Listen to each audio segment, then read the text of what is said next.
mise à jour en cours vers la version 7.2 64570.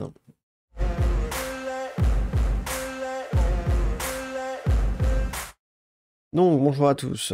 Donc si comme moi vous aviez un as sur l'ancienne version, alors, c'était une 7.2 mais pas celle-ci, pas la 74 570, la 531 je crois. Vous êtes dans un cas comme le mien où vous souhaiteriez mettre à jour, mais comment procéder? Euh, donc pour résumer, il faut d'abord mettre à jour via l'interface web du NAS, comme c'est mentionné là. Et ensuite, il va falloir aller mettre à jour le loader avec la version plus récente. Je m'explique. Sur la version, si vous êtes comme moi, donc 23.5.10, on était sur une version 64 561. Le problème qui se pose, c'est que cette version-là, elle n'existe plus. Donc il faut obligatoirement mettre à jour sur l'interface web pour ensuite aller mettre à jour ARPL.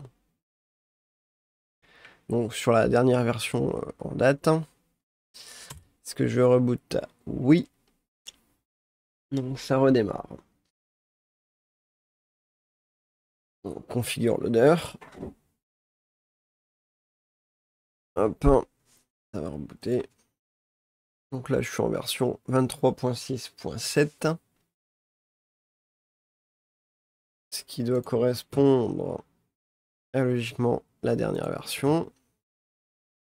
Ok. Et donc celle-ci, vous voyez, à partir de la 23.6.6, on prend l'update 1 a priori est bien pris en compte.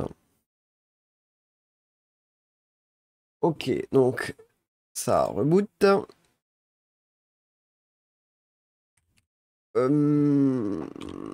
le build number, maintenant on va prendre le 64 570 puisqu'on a mis à jour vers 764 570. Je valide le tout. Donc vous voyez là ici en haut, ça a changé. Pour le reste, ma foi, j'ai rien de plus à faire. Je build.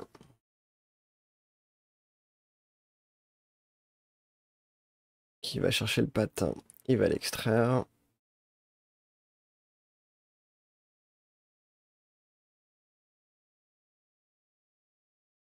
Ok, c'est ready. Et on va boot. Bah tiens, il y a un peu plus d'infos. Il y a un CPU qui remonte maintenant. Donc tout ça c'est top. Ok. Le temps que ça démarre, une petite info qui vous sera utile. Mes aventures qui m'arrivaient sur cette petite machine-là, donc ce tout petit PC. J'avais initialement 4 Go de RAM. Il s'avère que c'est assez peu quand vous mettez un peu de Docker, vous mettez un peu de Docker et que vous mettez quelques machines virtuelles, enfin une surtout, un VDSM. Vous arrivez vite à 80% d'utilisation, voire 85% de RAM utilisée. Et en conséquence, comme il n'y avait que 4 Go, j'ai acheté de la RAM, une barrette de 8 Go chez mes amis d'AliExpress pour une dizaine d'euros 8 Go. C'est moins cher que de l'occasion sur AliExpress. Bref, j'ai monté donc ces 8 Go pour un total de 12 Go. Parfait, tout était OK. Dans l'euphorie, je dirais, quitte à remettre le NAS en marche, j'ai fait la mise à jour d'ARPL, comme là je viens de le faire, avant de faire la mise à jour côté web.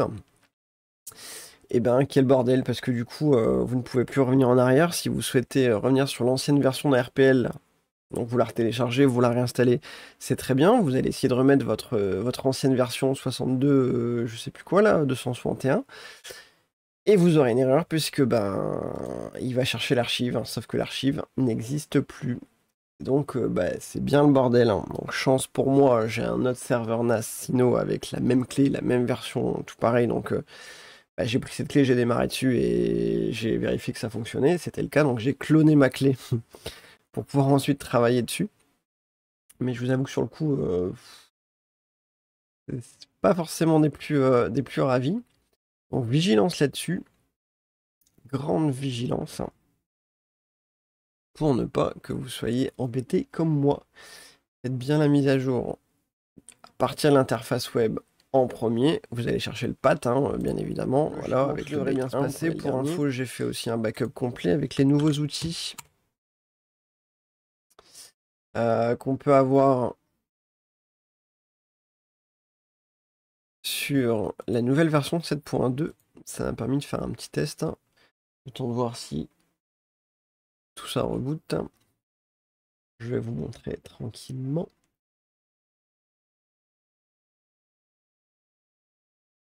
Non, il n'est pas encore là.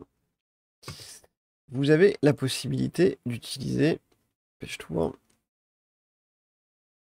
ça, Agent Active Backup for Business.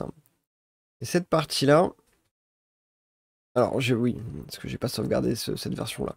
Ça, c'est installé sur le serveur que vous souhaitez backuper. Pour moi, celui qui est en train d'être mis à jour. La finalité, c'est que dans votre Active Backup for Business, vous allez avoir, hop, la connexion qui est faite, ok, enfin qui va être réalisée via cette partie-là, et vous allez pouvoir comme ça créer votre tâche pour aller sauvegarder l'entièreté du NAS. Alors, il y a quand même un point chiant, c'est que, comme je viens de le dire, ça prend l'entièreté du NAS. Ce qui pour moi est un peu bête dans le sens où j'ai beaucoup de data qui sont déjà backup ailleurs et que je souhaitais pas forcément rebackuper deuxième fois. Donc j'aurais aimé pouvoir choisir ce que je veux mettre en backup, notamment la partie logiciel paquet, puisqu'on peut le faire depuis Active Backup, mais il vous manque plein, enfin moi de mon point de vue en tout cas et de mon utilisation, il manque plein de paquets là-dedans. Typiquement mon container manager là, la version de Docker, et ben c'est pas pris. Et sur ce fameux ProDesk là, c'est quasiment que du Docker. Donc ça résout pas mon problème. Donc là le faire un backup complet c'était au cas où tout foire concrètement. Et pour tester aussi la fonctionnalité, j'ai fait ce petit backup.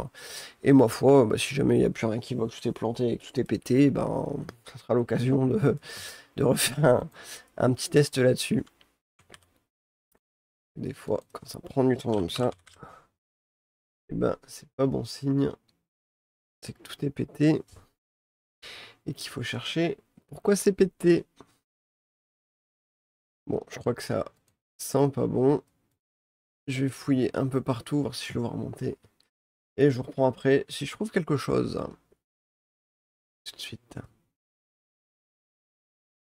Bon, un petit redémarrage plus tard, et voilà qui remonte en me disant que il a détecté que j'ai déplacé les disques durs. En train de reboot, je crois que ma caméra a freeze. Ah, là ça voit qu'il y a des Z-images changées, RAM disque changé.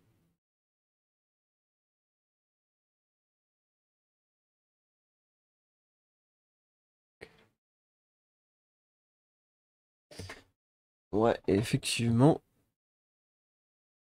j'ai bien le sentiment que il fallait juste le redémarrer au final. Parce qu'il avait besoin de mettre à jour, je pense, la partie Z-image et RAM disque qui n'était pas mis à jour de fait. Bon, on va laisser faire. Bon, me revoilà. La caméra est revenue. Un petit peu de lumière. Un petit peu de lumière.